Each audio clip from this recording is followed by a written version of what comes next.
object class.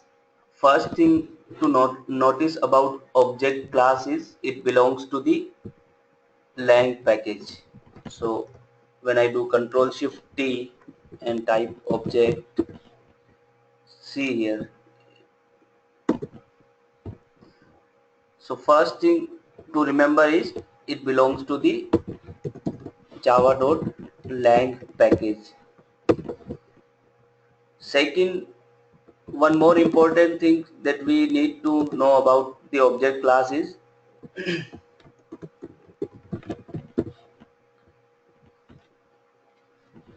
this class is mother of all other classes. So one thing for sure, knowingly or unknowingly, whatever the class we have written so far, before inheritance also, the inheritance concept was in place, because object class is mother of or the parent class of every class. Even if we do not extend this class, it comes automatically to us. So say for an example,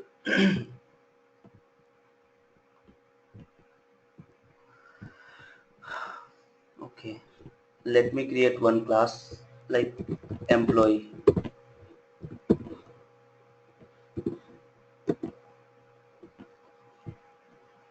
I come here, and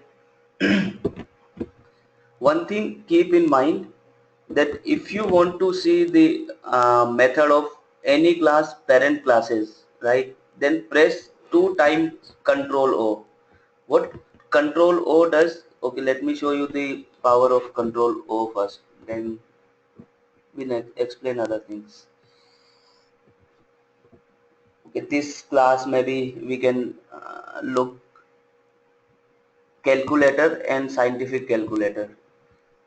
So calculator has 3 methods, some the different way of sum here, right? So when you press Control O, you will see all related methods like sum in single go itself. So what it can be help us, like if your class is really long and you want to reach to some methods, then you can press over here and reach any line. Like I want to see this method, third method, just click here and you will be there straight away. And even you have different method, then you can type in here also. If you remember half of the name, then you can use the wildcard also. So really interesting keyword to know about the Control O, so that you can get not only the method but also the variables also. So it will give you all these things. And let me introduce one more method, so that because this is a case of overloading and overriding, so things would not much clear. I just include public void test method also here.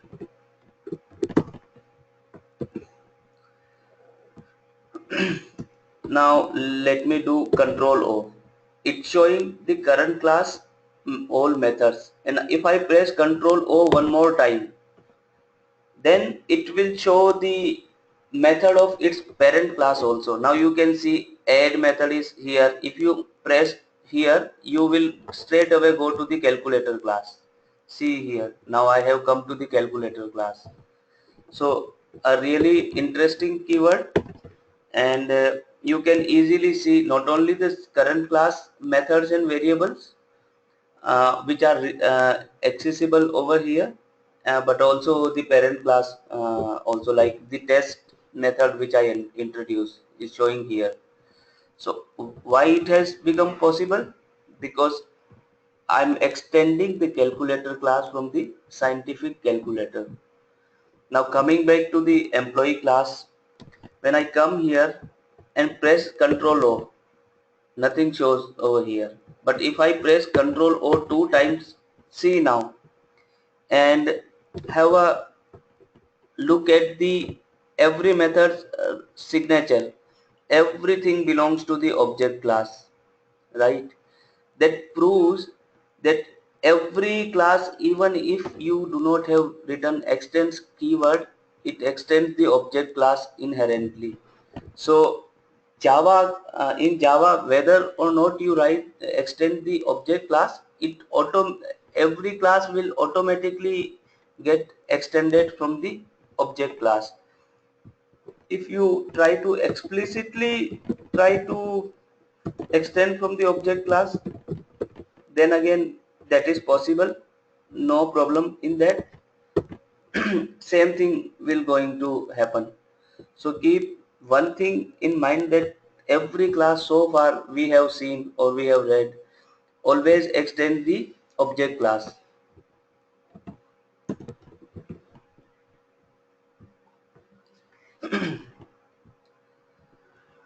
Okay, now it's time to discuss few important method of the object class. So some of the very important methods which are of object class are like toString, then hash code, equals,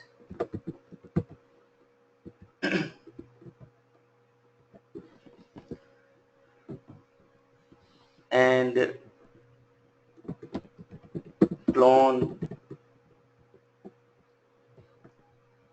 So these are the important method of the, and one more, get class also is again an important method. One must know about these. At least toString, hash code, equals, and get class would be frequently used. The other things are also there, like wait, notify, notify all.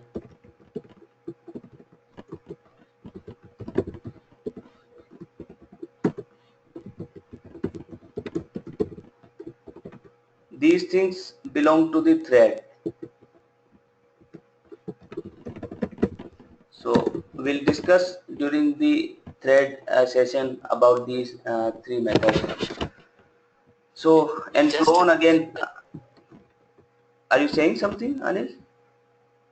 yeah, go on, clone again. I will ask the question later. That's fine. Okay, I was saying that clone again, if we get time, then we'll discuss later on. It's just like we would like to create any duplicate object of any class, one more object without using the new keyword, we use that. But we will be focusing on these four methods as of now, one by one. One second.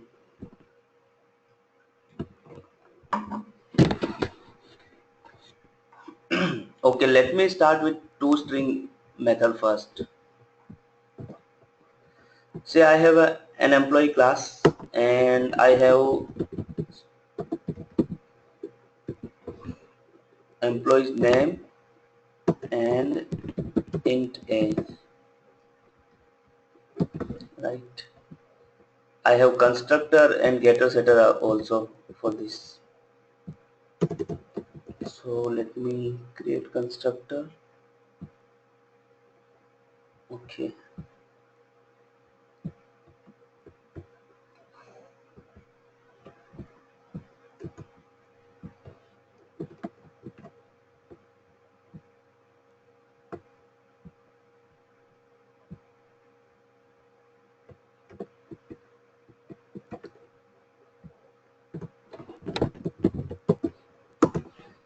So here is my main method, and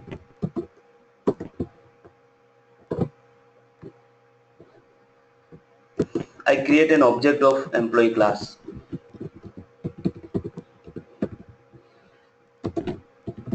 E1 equal to new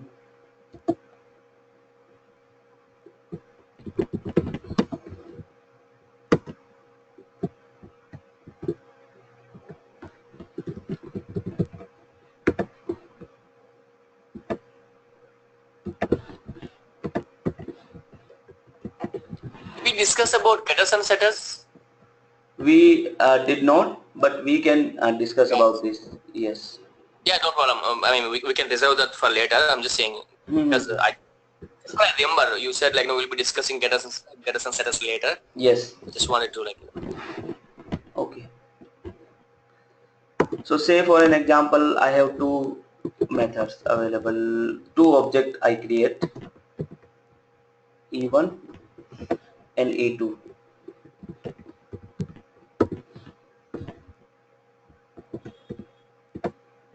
Sorry.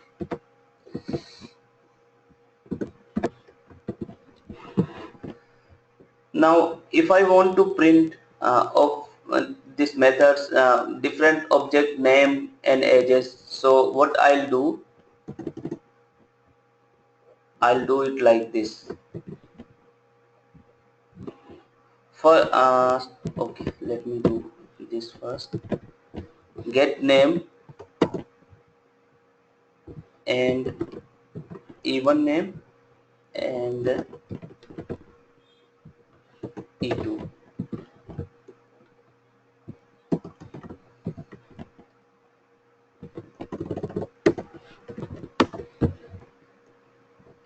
E1 and E2. So let me print this. It will show you everything. So far we have already seen such type of things, right? Now let me do one thing.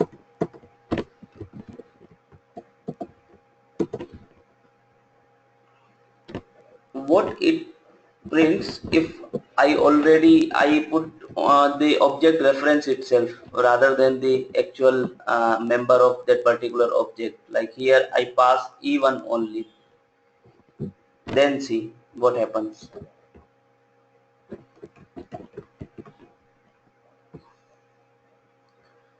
So it gives you some weird things.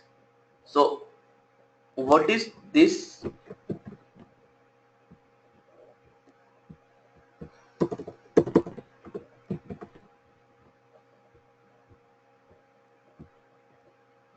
So the first part before the at the rate, here this part, whenever we try to capture we try to print the object reference itself, it will give you the class detail,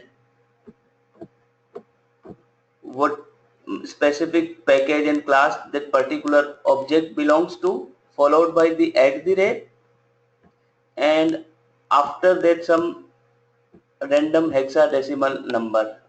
This one is some random number which it generates. So in this way it represents whenever we try to print any object. So what happens behind the scene? How come it comes to us? So what happened is we have the whenever we try to print something, like we have written the system.out.println s1, something like this,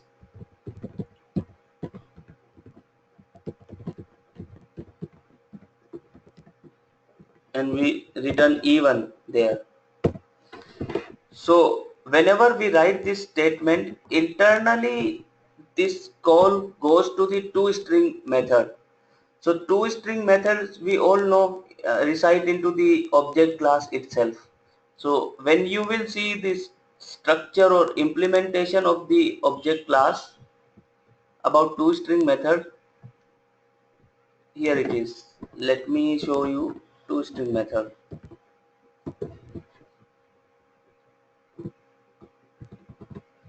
See here.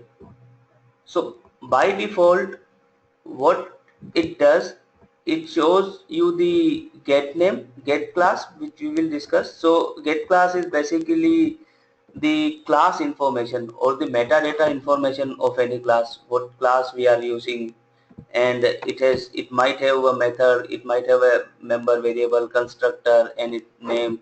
So one of the method we have called on this is get name, and followed by the at the rate, an integer to hexa string kind of method it is calling.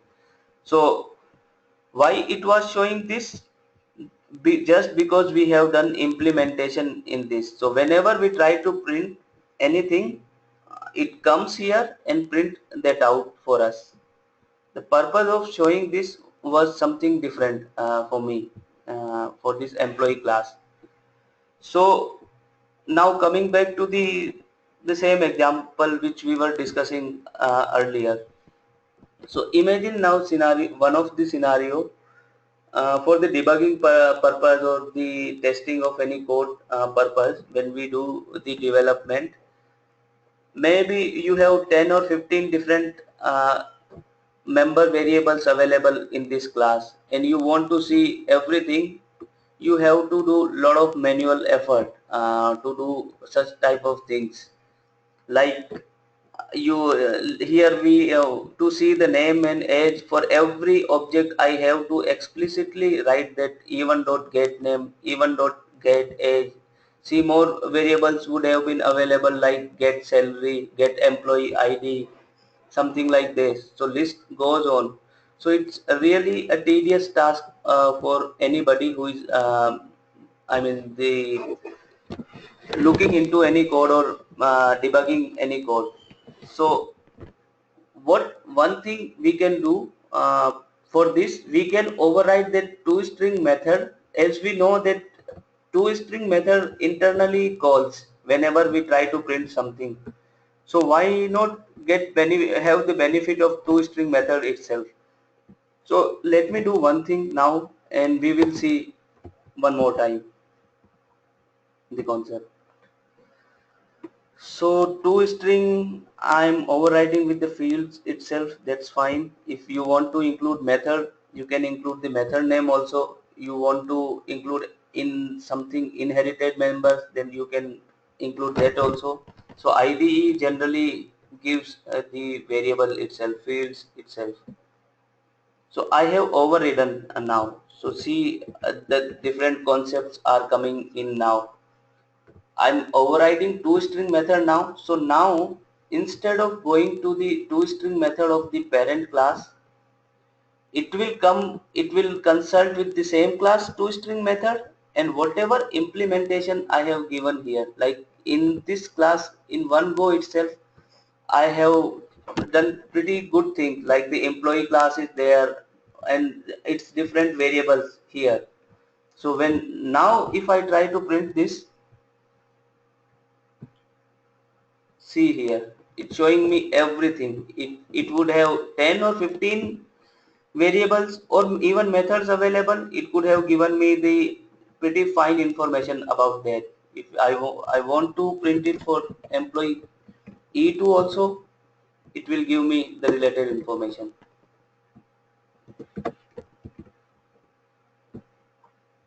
like this.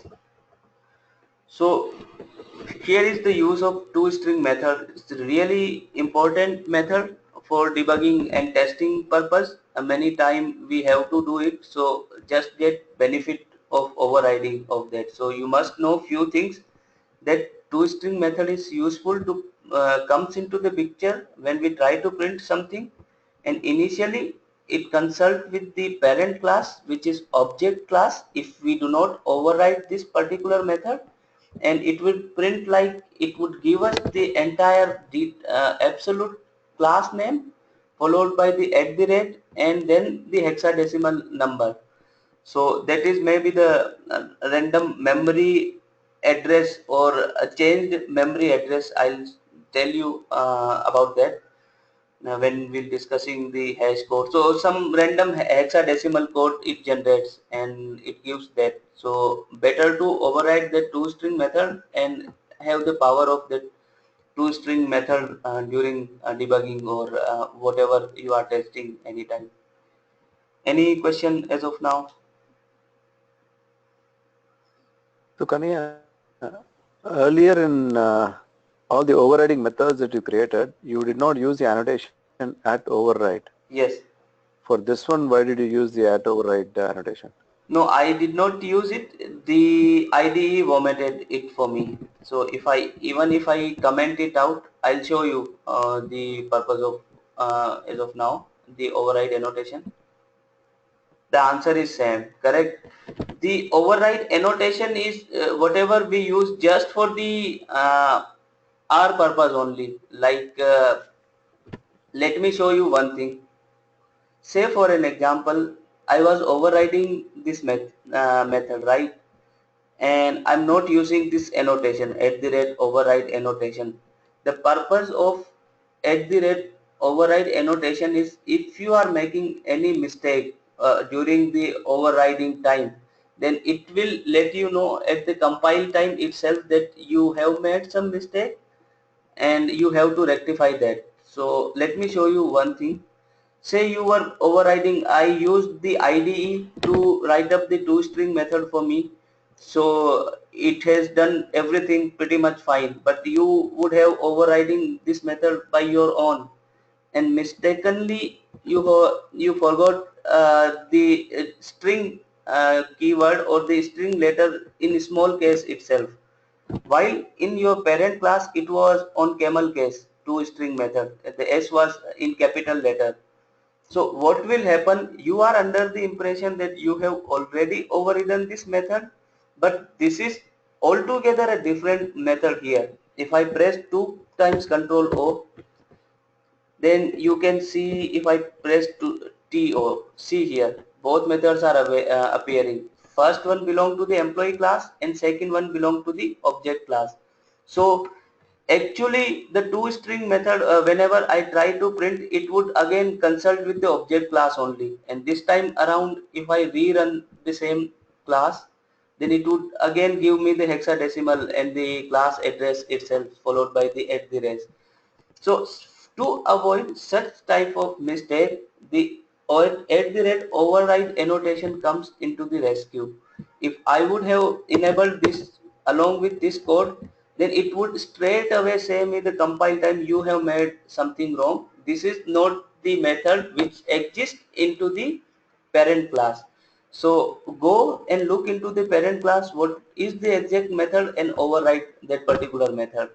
So to avoid any compile time mistakes itself at the time of overriding, this override annotation been used in Java. So again if I make it in capital letter, so all these on annotation kind of things disappear when we compile our code and the dot class get generated, because it just marker itself, it marks something that you are doing something wrong at the time of compilation itself. So it would not play any role at the runtime.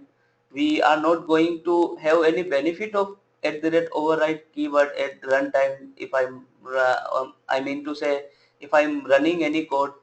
So it automatically disappears when the dot class gets generated, so that performance can be improved, no extra overhead for any kind of method. So override annotation is used to check the whether the overriding case is valid or not at the time of compile time itself. Does it answer your question or have any doubt? So it's just from a maintenance perspective, it's a good practice to add annotations. Right, absolutely. Okay. All right. You have anything, Anil? Any questions from your side? No, Kanaya. Thank you. Okay. All right. Let's move on. Let me see the notes also. Okay, so same thing I have written in the notes part also. Now coming to the second part, which is hash code.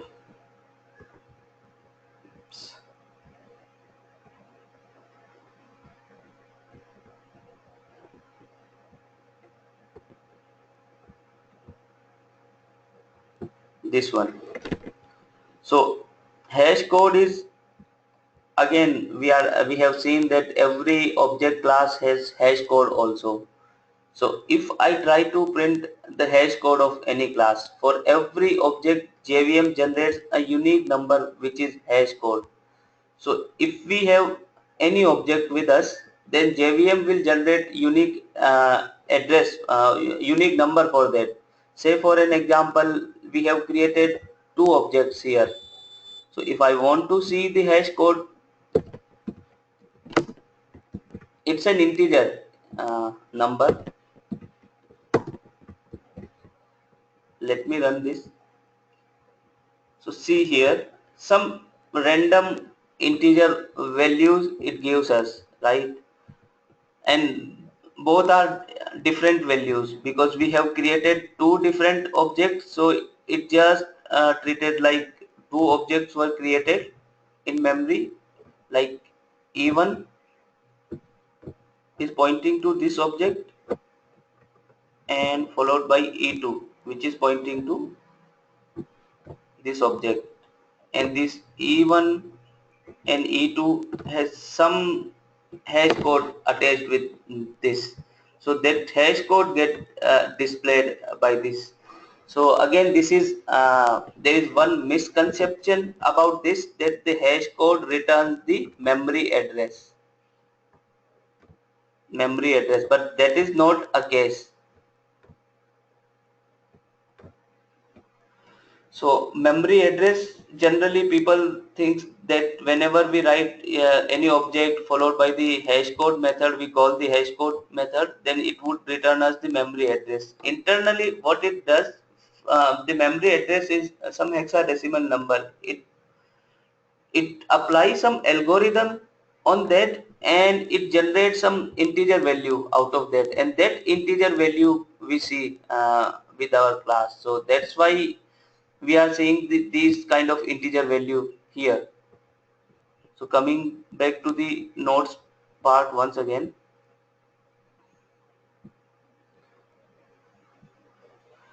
So for every object, JVM generates a unique number which is hash code. It returns distinct integer for distinct object. We have seen this in for the employee class. A common misconception about this method is that hash code method returns the address of object, which is not correct. It converts the internal address of object to integer by using an algorithm that I was just saying before reading this. One It more again thing. says internal. Yes. One more thing. So that's Go on, Anil. Did you say something? yeah. In the second line, it says like it does not return the address of the object. Yes. Right. Right. So on the third line, it says it converts the internal address of the object again. Yes. To an integer. Yes, that's what I mean. The address is something like XYZ or whatever hexadecimal number. It applies some algorithm on that and plus some algo. I don't know what is that algo is written, and after applying that algorithm, it returns at some integer. So that is a default implementation of object class. We are seeing just because of this hash code, just because of this kind of thing is written in the object class itself. So see now the object class, and one thing keep in mind, its code is written in native. See here, I have mentioned native. Whenever you see native, that means that things are written other than Java language. If I'm talking about the Java, I'm reading Java language right now. I'm consulting with the Java libraries and I see native code. That means the piece of code is not taken from Java itself or not written into the Java itself. They have taking an advantage of some other languages. Like in this case for the hash code implementation, Java has taken the advantage of C and C++ to implement the hash code. The things are coming up from there only. So if you will see this particular class in object class itself, let me control O and do hash code for you. See here the native kind of stuff written over here. So this is something keyword for that class. Even it has not provided any kind of implementation here, right? No method body is available here, but still we are seeing. So behind the scene they have written something which does the I mean generate the actual get the actual address from the memory and apply some algorithm and return us the integer value out of that. So that is the default implementation of the object class itself. Now many time we have to override the hash code method for our purpose. Like we have seen into the toString method that returns like the class name at the rate and then followed by the some address part there. The same way for hash code also, and in that case we have overridden the toString method for our purpose, so that we can print the particular object in smarter way. We don't have to write so much line of code. Even with the object name itself, we can print everything straight away. So similar kind of usage, not related to the printing, but the hash code is again a really useful concept, which would be, its uses would be evident more when we will read out about the collections API in Java. So when I'll be discussing collection API, I'll discuss more about the hash code, what is hash code contract, what is equals contract, and what is a need to override the hash code. But one thing you can keep in mind, that we may need to override the hash code for our purpose only. I mean, I want that particular object to be with respect to the hash code to be overridden in my own way, then I can override that particular stuff. Say for an example, I have student class, right?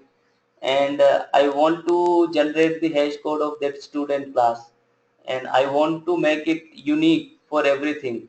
So one thing we have seen, that let the object class return us the unique thing for us. So it is we have given the this responsibility to the object class. But one thing keep in mind, that when I create student object, I know in advance that my roll number would always be unique, correct? Every student have unique roll number, or every student, if we have the email address, then email address is also unique. So I wish to make the hash code, I mean something, the email address would not be useful over here, because hash code method must at the time of overriding, it must return some integer value itself, correct? So for that purpose, maybe the roll number could be the integer value itself, so you can use the roll number itself as a whole hash code for your code, and you don't need to consult with the superclass hash code method, which belongs to the object class. So you can do that stuff for your purpose also. So that is a usage of hash code, and we will discuss more when we will be discussing like the collection API that I was saying. Like we will discuss the hashing, whatever the hashing related concept comes into the picture, like the hash set, hash map, hash table. Wherever the hash is included, hash code generally comes into the picture. So one more time, we will discuss about the hash code in detail when we will be discussing these classes respectively. Just as of It, now, yeah, go on.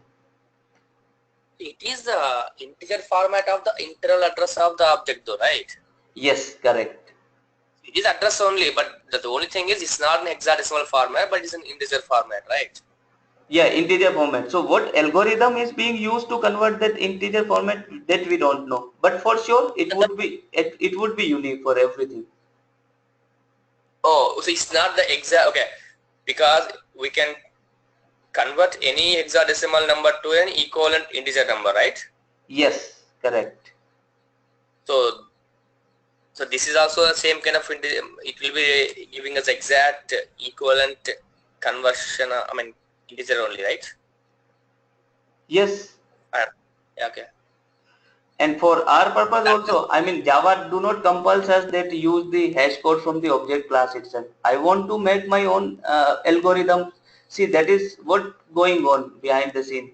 Hash code is maintained, is done to give you the some unique address or some unique number. If you have something in your mind which returns the unique number for particular your object, why not use your own concept itself? You can take an advantage of the object class, but sometimes we don't want that uniqueness all the time. That things would be evident when again I will be discussing the hash map and something like that. On those cases I don't want all the time the unique number should be returned, because we have written some data structure specifically that few categories must have fall into the same hash code, so that would be more evident on that time that we can even tweak the hash code also. So on those cases, we'll have to override the hash code method. And one more thing, if you want your IDE can vomit some interesting hash code for you, then you can do that also. It does it like using some prime number and some results variable over there, and add some fields value over here to generate the unique hash code for you. So if you try to generate the hash code using the IDE, you don't want to do that yourself, then right click on any class, go to the source, or second way is you can press the shortcut Alt Shift S. So I'm going to press Alt Shift S, and it is giving me, see here, generate hash code and equals both. So for now I'll be generating both things, and I'll discuss the equals later on. See here that we will be discussing after some time. Again, see the override annotation is being used, so it's a good practice. Keep doing such type of things, at least have the benefit whatever is available in Java. And if you will see the hash code implementation, it is taking some random prime number and have taken some results variable, and again it is multiplying with every different variables like age over here, and doing something. So this stuff has been vomited by the IDE itself internally, whatever they have written the logic, but you can return your own logic. Say for an example, you write only like return 10, then for every object 10 gets returned. Though that is not unique, but you can make your own unique solution also. If I rerun this one more time, then for both object E1 and E2, it will return you some values like 10 itself. See here, 10 here, right? So that is the case of overriding, so that you can provide your custom logic here.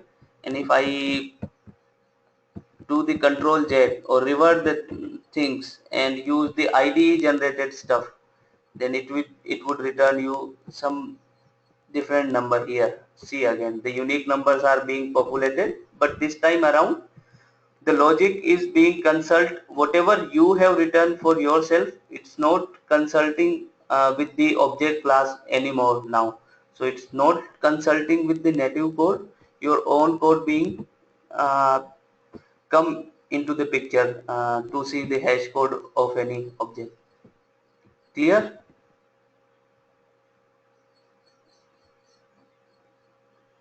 Or So any? how this can be, Yeah, the go on. purpose of it will be when we use when we get into collections then, right? Yes, the application of use case of hash code would be evident over there. As of now, just remember one thing, that object class have one thing with it, that is hash, one method with it, that is hash code, and it gives us the unique number of any object. Just one thing as of now in your head, and how we can use it, that is written in the native code, and we can override that also, and whatever the logic we write, it should work accordingly, but it returns me the unique integer number. Hash code returns me that. Its application part we will see when we will be discussing the collection API, or there you will get more application of hash code, that okay, that is the purpose of using the hash code. I will explain this part with the collection API itself for further details. Okay, all right, moving on. Just give me. Okay, so that's all for now related to the hash code.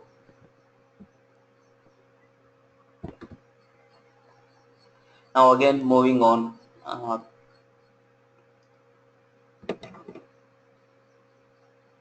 Now come to the equals method.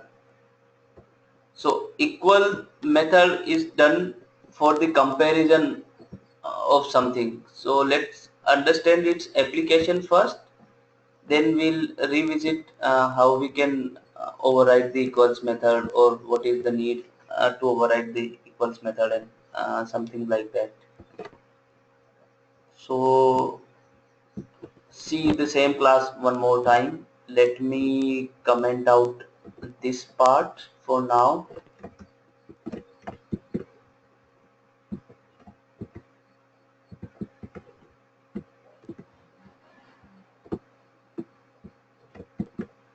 And let me make some changes here. It has Anil 31. Again I make Anil and 31 one more time. So see here, two objects are same right now. With respect to its attribute, I have two different objects in my heap, and from stack the E1 and E2 reference are pointing to that variables, or that objects. So this one is say E1 and this one say E2, and we have, I'm using the short names like N for the name or A for the age, and I put Anil here, right? And age is like 31 here, and same redundant case for this also. Name is Anil and age is 31. So logically these two objects are equal. I have given the same capabilities to this object. Now let me do one thing. I'm using the equal operator to use the comparison of these two objects. E1 equal to E2. So what according to you would be the output of this print statement? I think there is, I forgot though, there is something which compares only the references, I mean addresses, and maybe other method compares actual values. I don't know which one is. Yes. So okay, let me complete that. So for equal operator, when that is being used for the comparison, what it does, it consult with the address of that particular object. So E1 will come here and say, for an example, I have address 101, and E2 will come here and say, for an example, it has address. Definitely both objects cannot stay into the same memory object, correct?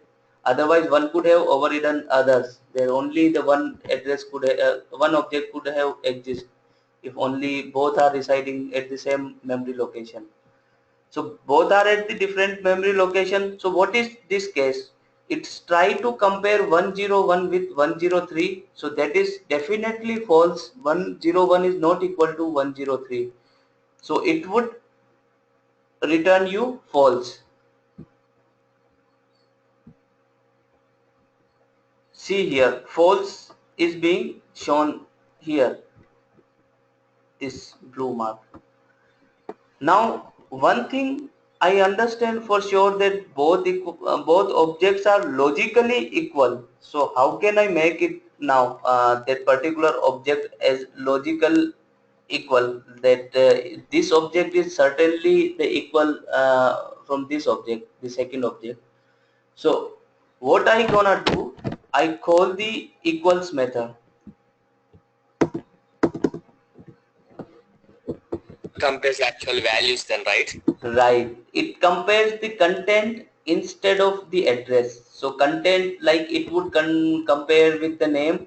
Okay, here it has Anil. Its name, it has Anil. Yes, true, good. It has is 31, and the second statement also has 31. That's good. That means this is the equality check is true for this. So when I do E1 dot equals E2,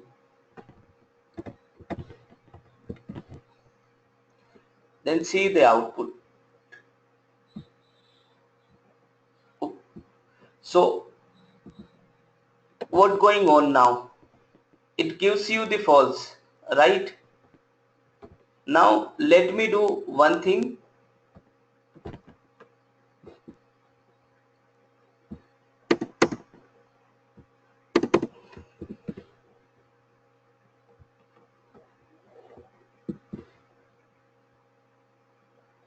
And see one more time. It's true now, right? So did you notice one thing, that earlier it was giving you the false value, but now it is giving you the true value. So whenever, keep one thing in mind, whenever you want to make any object logically same, like two things are same, say for an example, in this case itself, you can think of that these two objects are same, and you want to return the true itself, then it is your responsibility.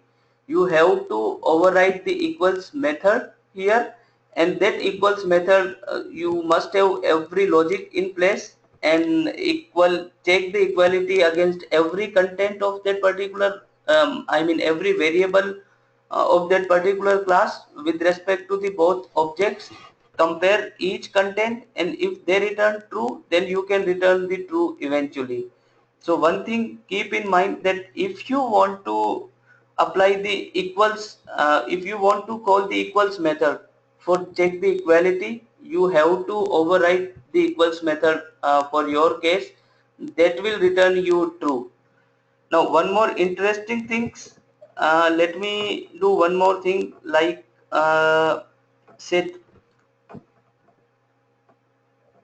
okay, mm, here itself, let me clear that out and write something. String s1 equal to Anil,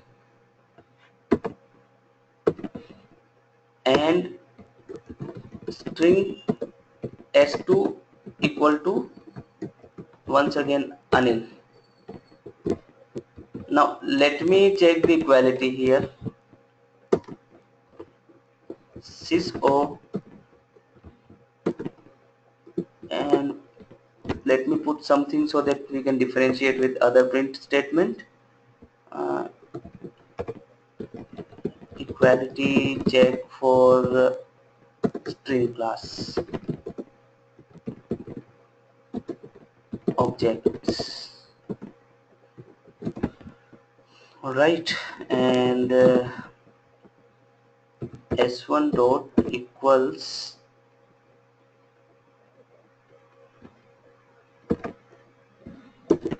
s2.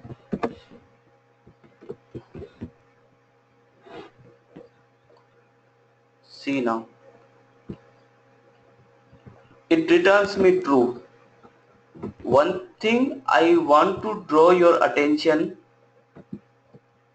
let me comment out this thing one more time, and let me put one thing here. Equality check for employee class objects, okay, and here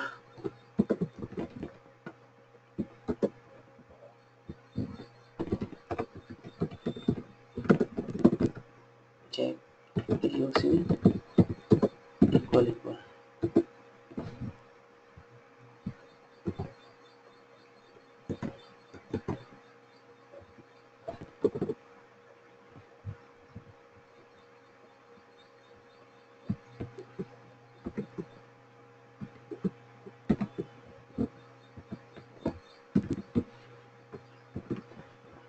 Just for the purpose of differentiate the things. Now notice one thing.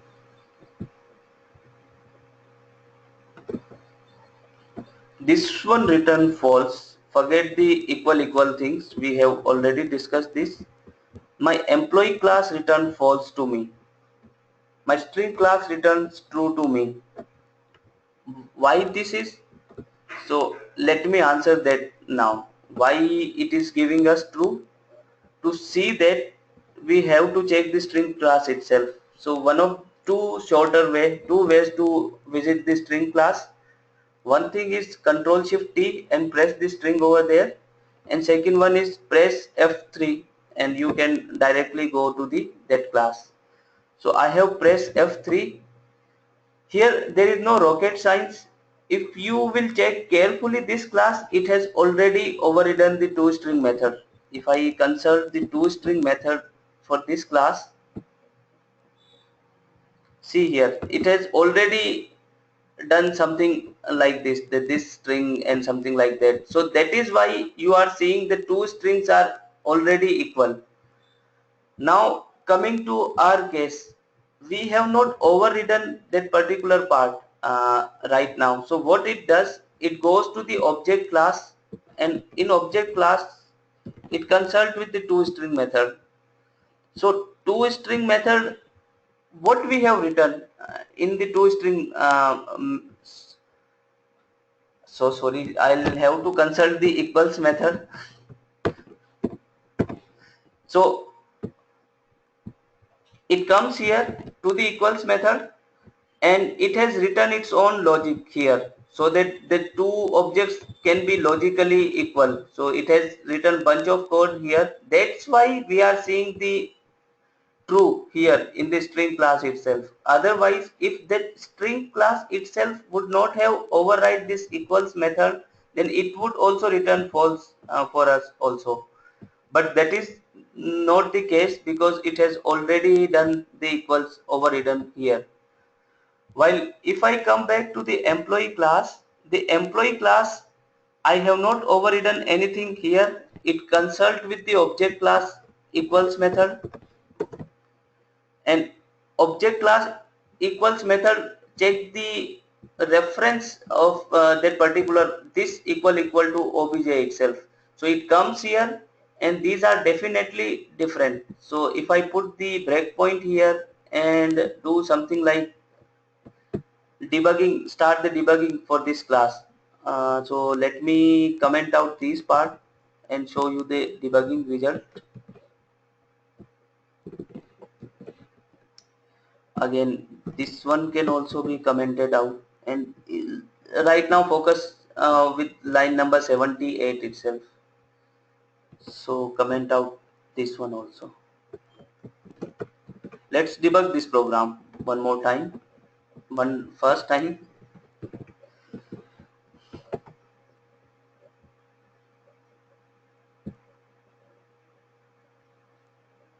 See here, it comes here.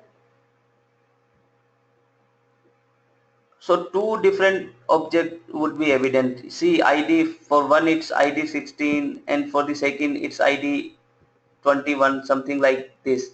So two different stuff it will show. I cannot inspect it here.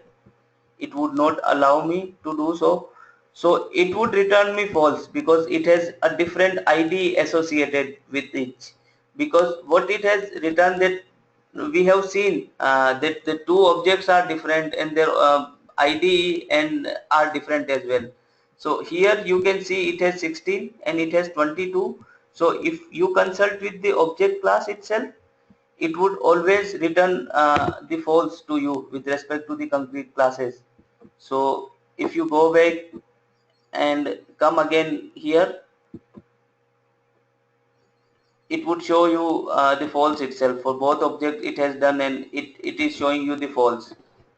Now what we are doing, we are overriding this stuff, and I have used the IDE for that. The IDE has vomited this code for me.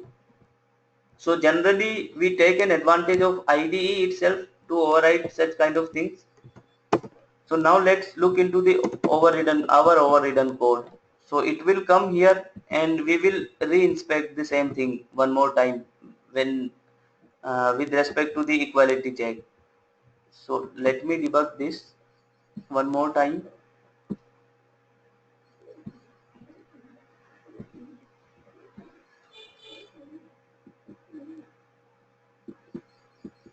Oops. Let me do one more time this.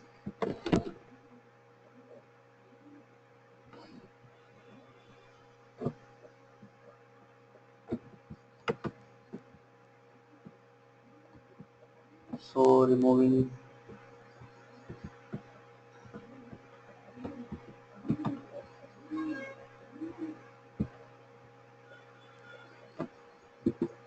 So see here.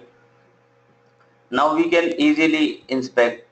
We have an employee which ID is 20 as a passed argument, right? See here, 20 ID, and it has Anil and 31 with it, like age is 31 and Anil, and this object has the other ID, the 18 one, the real object. One thing, we are passing an argument, so passed argument is this, that is related to the ID number 20, or you can see into the obj itself, right? While the current object, that this instance belongs to here, which ID is 18, because we have given the same name, so there shouldn't be any confusion. That's why I'm showing you with this diagram, that the past object is having the ID 20, and this reference is having the ID 18 related stuff. Now moving on. So one by one, this equal to object,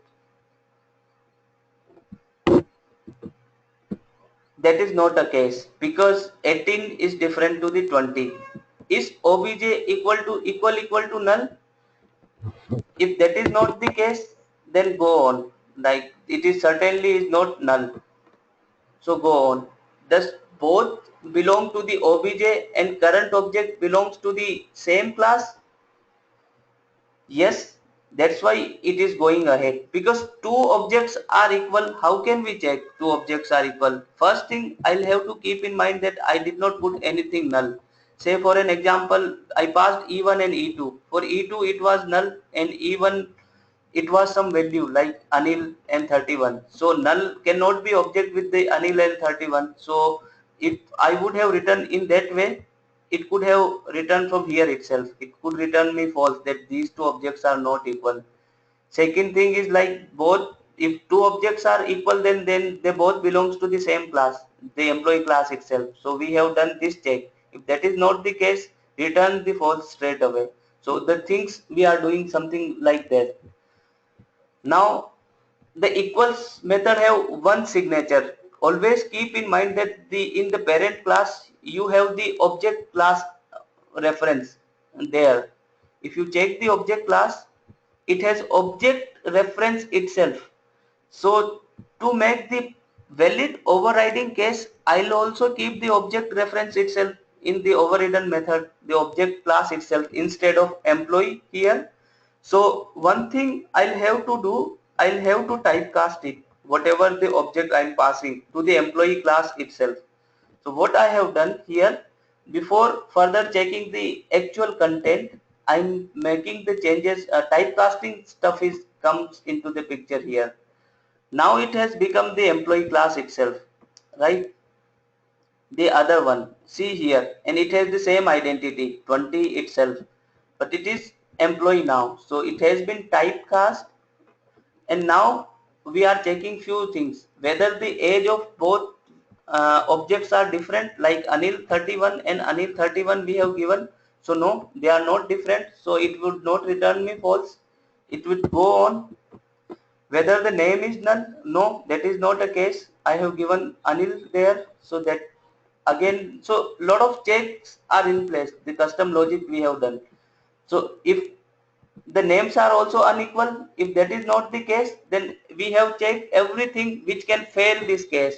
So nothing has failed so far. So now we are returning the true here. So that's why we are seeing the true result here. Why are we typecasting there, Kanaya? The typecasting, because we have the object reference there. If you notice, this is object class, right?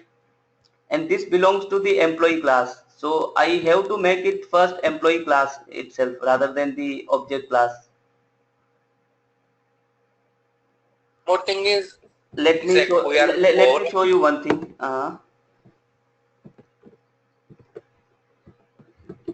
Let me comment out this part and say just for the simplicity, I won't change other thing. Okay. So the problem, see now.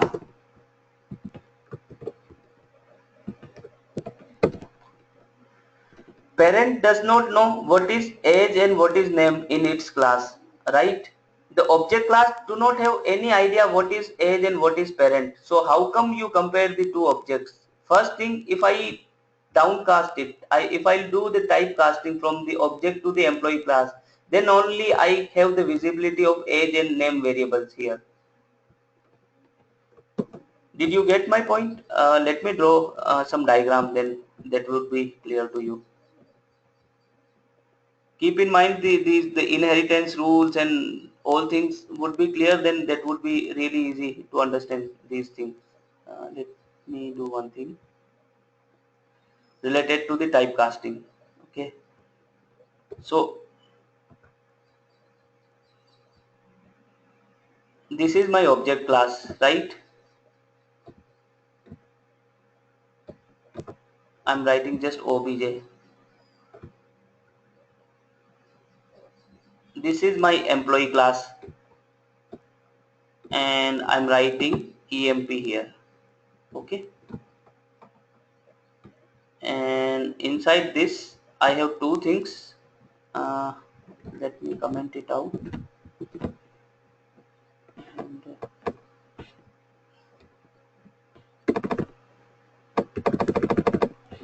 first one is name and second one is age. So two things are here, name here, right? So now let me know, does object knows this is parent class, this one is parent class for sure, and this is child class for sure,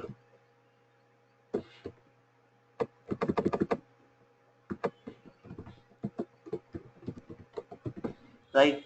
So does parent class knows what is name and what is age by using the reference of the parent class? If I create, right? So if I want to compare the two different objects, the employee E1 and employee E2, right?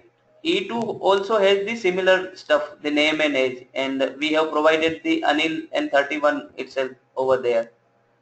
So what was written in the contract of the object class, it has the argument object itself, right? So even if I passed E2 there, I passed E2 in the argument, that was actually an employee, right? The reference of the employee. But we have seen earlier that the variables are binded at compile time itself. You must remember that, right? The variable and the methods are binded at the runtime. So it was the case like, notice at this line, the object obj. So what was it? Something like object obj equal to, we pass the employee employee, employee, and that has the Anil. this one is actually E2 reference. Right now I'm just making the comfortness for you, so writing it here itself so that you can imagine the things. This is a replacement of the E2 itself. So this becomes the case here, that employee class refer to the object class, but we know that the variables are binded at runtime itself, and we do not have any variable present like age or name in the parent class.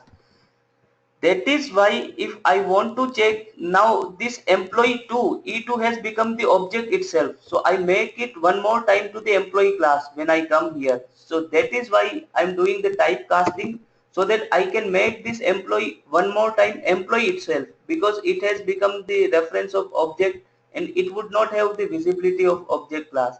So what I'm doing, I'm typecasting to it, so it should be treated from this line onwards something like this.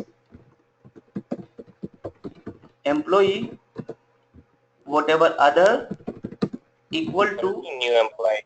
yes, absolutely. So what we have done some tweaking here. If we Okay. intentionally converted to the object class because we are bound to do so. Otherwise the object overriding contract does not match. If I make it the employee class or some other class, then that won't be the override case. We must know that the signature must be same. So I intentionally converted into the object class, and then I'll have to one more time typecast it and make it to employee class. Then only I can check this particular things. So that is why typecasting coming into the picture. Oh, okay. Can you go to that lang class where we Yes. have this equal method Yes. by pressing F3 or whatever? Yeah. Oh, there we have the object obj. Okay. Right. So if The I write, signature. yes, if I write the overridden, we have already seen with respect to the passing argument, it must be the ditto same. So Yeah, compare this. yeah. This is the parent class method commenting out here. So Yes, I yes. must obey the contract. I'll have to keep it the object class itself. That's why, Got because your object class does not know that in future you would be creating billions of its child classes. So it could not have written something like that it will keep the employee class only here itself. True. Right? It's Makes our sense. Yeah. responsibility. So that is why we are overriding this, and we have to make some tweak in the code itself.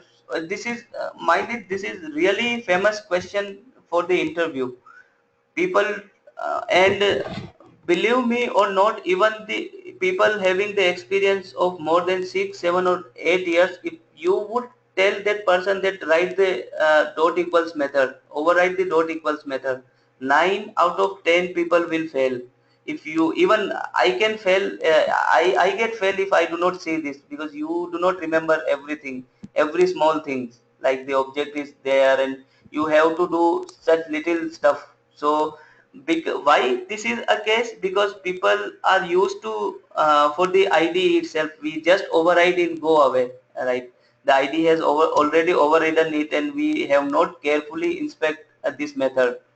So one thing, it's a real good question, generally asked into the interview, that how to override the equals method. So must know the small things, and at least know, if not everything, then signature must be clear that the objects is being passed, and we check that the objects are not null and they are equal, and then we check the content, and if those are equal, then only we return the true.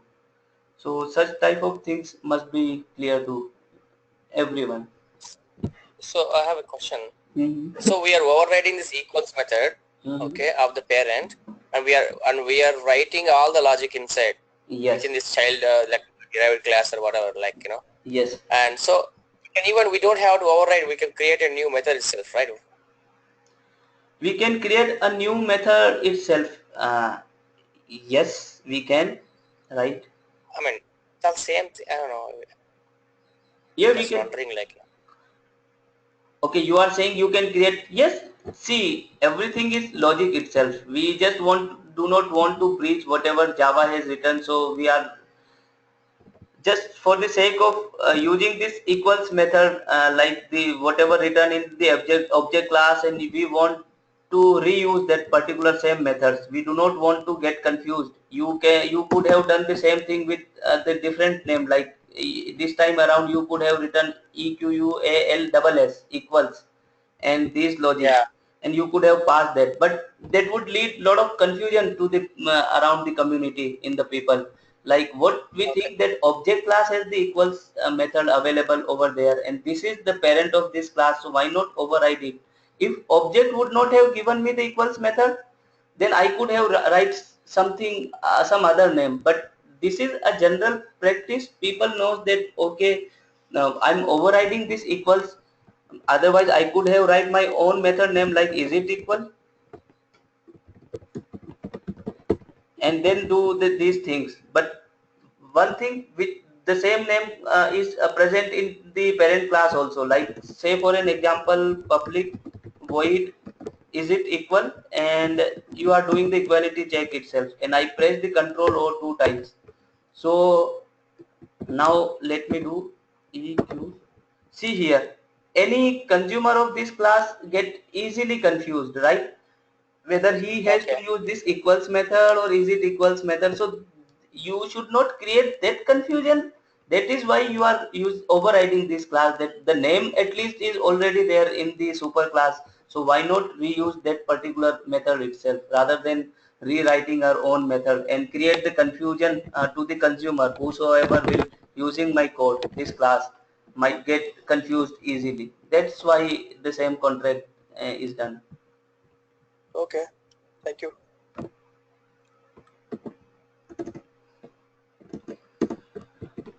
All right. Oh, let's move on.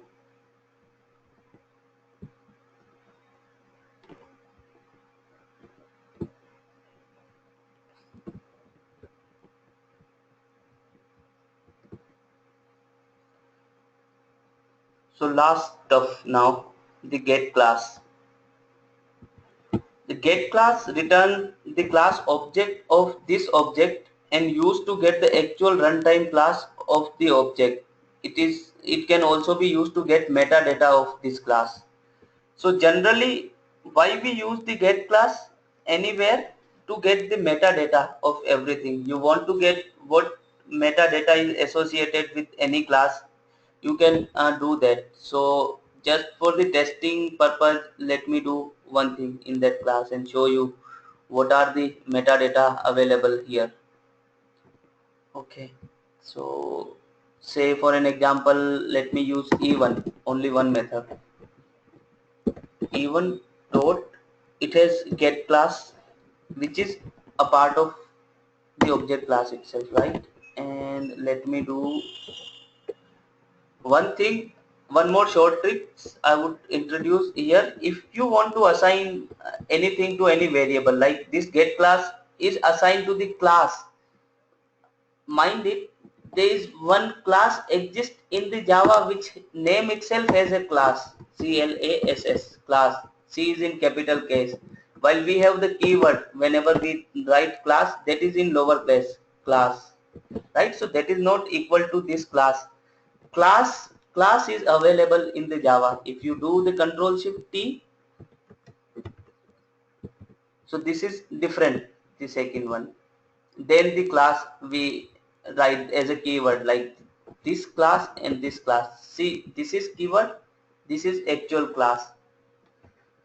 So what get class does, it return the class. So it has every metadata related information associated with it. So one of the shortcut way to assign it to the some local variable, press control 1. Control 1 give the every possible uh, help to you, like this, the assign statement to the new local variable. If I use this, press this, and it will show you straight away something like this. Let me remove this part for now, class 1.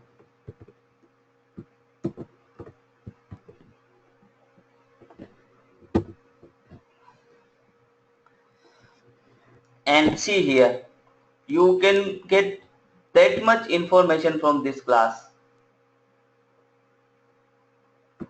So let's say you want to get the class name and you want to print that out. So these things we say generally metadata, data about data, that what is the class name, what is the method name, what are the constructor name, and something like that. So object class also have this class with it. So you can see the entire class name coming up, and the same thing was happening when you have noticed with the toString method. If you go back to the object class and see the toString method, right, what they are doing, they are doing the get class dot get name here, right? So one of the, keep in mind, the get class method is also available in the object class, and it returns the class, entire class name, rather than the other stuff, while the other things which belongs to the class one, the other than the get name, like the constructor name, method name, field name, and whatnot, lot of more other things, these are used basically in the reflection API. So in future I'll be explaining reflection also for some time. So just for now, keep in mind that the get class method also belongs to the object class, and this particular method return the entire absolute with package name itself, the name of that particular class name to you. So that is also one of the important method of the object class itself. The other thing, yeah, go on, Anil. Have any question? We overridden the equals method, right? Can you go to that class? Can you go to that overridden method once? Yes, yes. Our method, right? Our overridden method. Correct. Yes. So we are using get class here also, right? Even. Oh, okay. Yes. We're just comparing the entire metadata then. Yes. Get class, that whether they are the exactly the same classes or not, belongs to the same package. Why this? Because there might be a chance same employee class could exist into the other package also, mind it. Right? Okay. Right? I So have a question. Maybe it's yes. a basic question. I don't know. I mean, I forgot. I don't know. Mm-hmm. See, if you look at the line number 53, Mm-hmm. you are saying simply get class. You're Yes. not doing this dot get class, right? Okay, get class, because get class is already available over here. There is no need to do this dot get class. If I press two times control O, get class is available here, which is coming from the object class itself, and this is public, so directly accessible to this class. That is why I did not do this dot get class. It's not like I'll have to use this keyword every now and then with everything. It would be automatic, it should automatically come to us. Okay.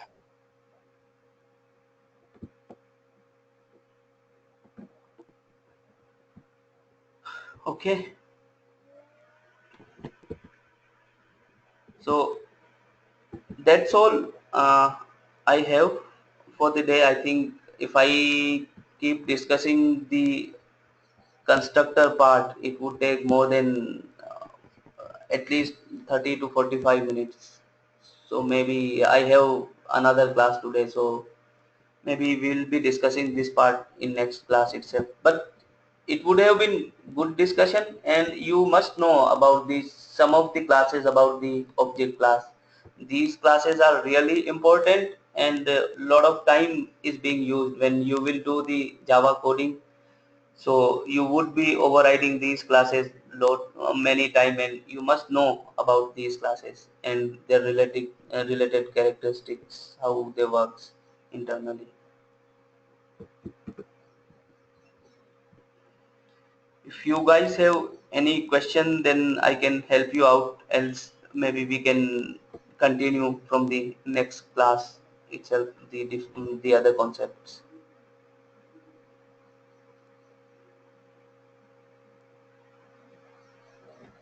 I don't have any. Okay, Madhu, do you have any questions?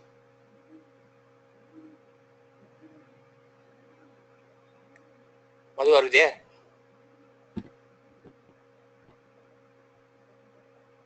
Hey, Madhu. Yeah, Madhu is on mute. He's here, but he's on mute, I guess. Madhu, Yeah. are you there? Okay. Yes. Okay.